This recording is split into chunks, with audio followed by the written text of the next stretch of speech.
ગીર સોમનાથ જિલ્લામાં હાલ કલેક્ટર દ્વારા ગેરકાયદેસર દબાણ હટાવવાની કામગીરી પૂરજોશમાં ચાલી રહી છે, ત્યારે વર્ષો જૂનો સોમનાથ બાયપાસ ચોકડી પર આવેલ દરગાહનો પ્રશ્ન હલ થયો છે।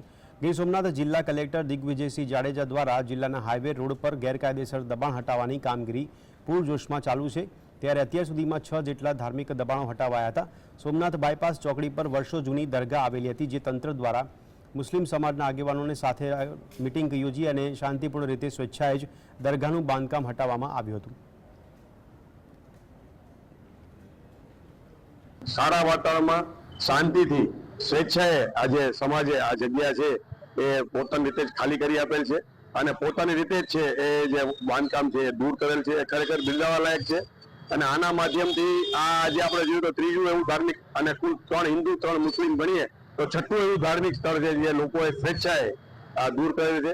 જ્યાં જ્યાં પણ આવા હશે ધાર્મિક દબાણો, પછી એ હિન્દુ ના હોય કે મુસ્લિમ ના હોય, અમે આ રીતે જ પરસ્પર સહમતિથી મંત્રણાથી દૂર કરશું।